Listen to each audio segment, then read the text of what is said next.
Hello दोस्तों, स्वागत है आपका अपने चैनल सीरियस स्टडी एग्जाम में। आज हम बात करेंगे अयस्क एवं धातु क्रम के बारे में, ओर्स एंड मेटलर्जी। तो चलिए शुरू करते हैं। पहला, मेलाकाइट। मेलाकाइट एक अयस्क है, किसका? तो तांबा का। मेलाकाइट एक तांबा का अयस्क है। इनमें से कौन सा तांबे का मुख्य अयस्क है? तो तांबे का मुख्य अयस्क हो जाएगा चाकोपैराइट। बॉक्साइड भी है तांबा का अयस्क, साइडराइट भी है, डोलोमाइट, लेकिन मुख्य अयस्क चाल्कोपाइराइट। धातु को केवल विद्युत अपघटन द्वारा निकाला जाता है, किसको? तो एल्युमिनियम को। एल्युमिनियम धातु को केवल विद्युत अपघटन द्वारा निकाला जाता है। निम्नलिखित में से किस अभिक्रिया द्वारा उच्च प्रतिक्रिया वाली धातु को शुद्ध पिघले हुए अयस्क से निष्कासन होता है? तो वो इलेक्ट्रोलिसिस। निम्नलिखित में से किस अभिक्रिया द्वारा उच्च प्रतिक्रिया वाली धातुओं को शुद्ध पिघले हुए अयस्क से निष्कासन होता है? इलेक्ट्रोलिसिस। धारा प्रवाहित करने के लिए उपयोग किए जाने वाले तरल को क्या कहते हैं? तो इलेक्ट्रोलाइट। धारा प्रवाहित करने के लिए उपयोग किए जाने वाले तरल को कहते हैं इलेक्ट्रोलाइट।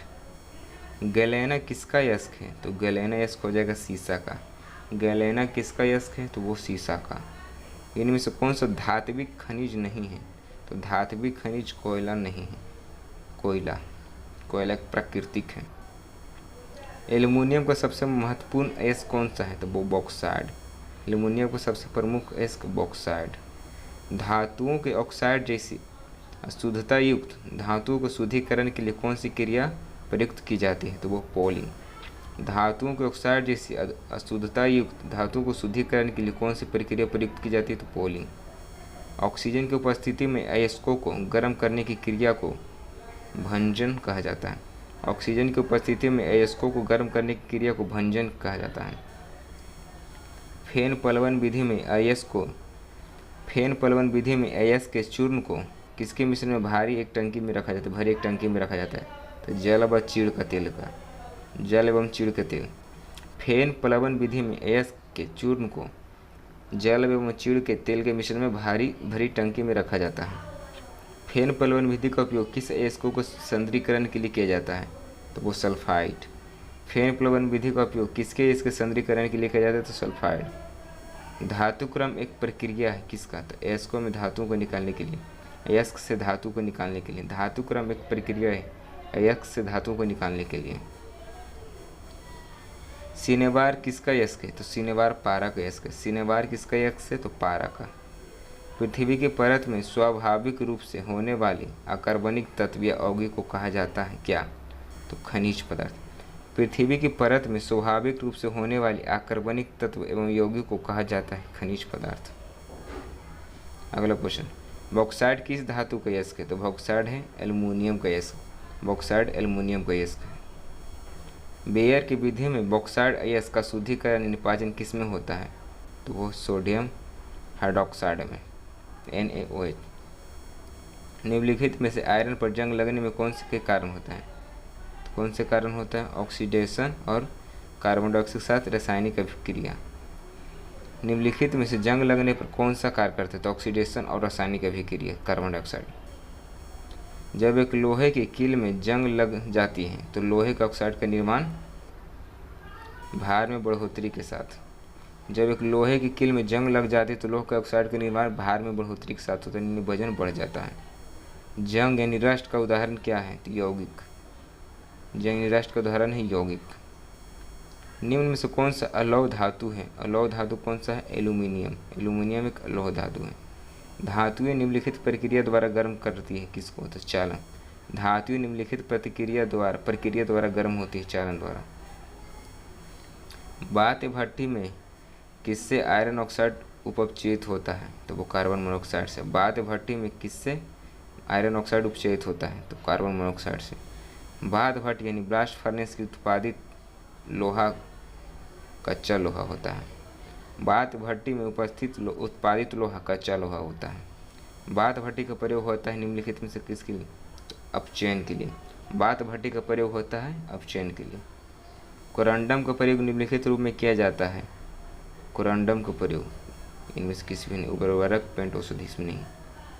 पारा का अयस्क है, पारा एक अयस्क है किसका, तो कैलोमोल का, कैलोमल का, पारा का अयस्क कैलोमोल का है। अल्युमिनियम यानी कास्टिक सोडा किसकी रचना के कारण विलय होता है, तो वो सोडियम मेटा एल्यूमिनेट का। एल्युमिनियम कास्टिक सोडा में किसकी रचना करता था, सोडियम मेटा एल्यूमिनेट के। बेसेमर प्रक्रिया का उपयोग किसमें होता है, तो वो इस्पात में। बेसेमर प्रक्रिया का उपयोग किसमें होता है, तो इस्पात में। निम्नलिखित में से कौन सा तत्व स्वतंत्र अवस्था में पाया जाता है, तो सल्फर। निम्नलिखित में से कौन सा तत्व स्वतंत्र अवस्था में पाया जाता है, तो सल्फर। कांच निम्नलिखित का मिश्रण है, कांच किसका मिश्रण है, तो बालू और सिलिकेट का, बालू और सिलिकेट का। किस खनिज अयस्क से लोहा पाया जाता है, तो हेमेटाइट से, हेमेटाइट से लोहा पाया जाता है। अधिकांश लोहा निम्न से प्राप्त किया जाता है, तो हेमेटाइट से।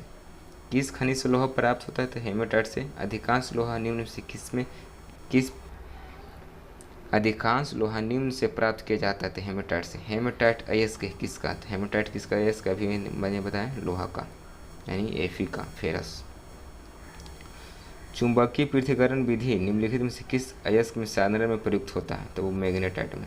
चुंबकीय पृथक्करण विधि निम्नलिखित में से किस अयस्क के साधारण में प्रयुक्त होता है, तो मैग्नेटाइट का।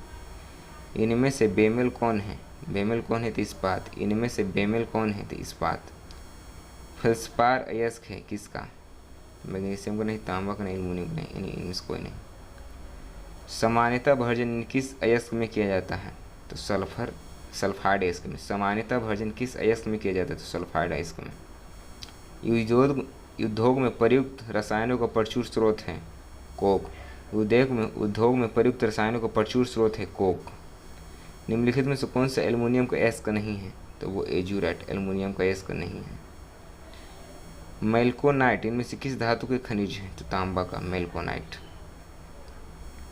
चांदी क्या है, तो चांदी होता है विद्युत का सुचालक, विद्युत का सुचालक है चांदी। डोलोमाइट अयस्क है किसका, तो मैग्नीशियम कार्बोनेट का। डोलोमाइट किसका अयस्क है, तो मैग्नीशियम कार्बोनेट का। जब इस्पात को सुर्ख लाल गर्म किया जाता है और धीरे धीरे ठंडा किया जाता है, तो यह प्रक्रिया क्या कहलाती, तो अनिलन। जब इस्पात को सूख लाल गर्म किया जाता है और धीरे धीरे ठंडा किया जाता है, तो यह प्रक्रिया कहलाती अनिलन। आई होप वीडियो आप लोगों को पसंद आया होगा। लाइक कर दें, शेयर कर दें, सब्सक्राइब करना नहीं भूलें। Thank you.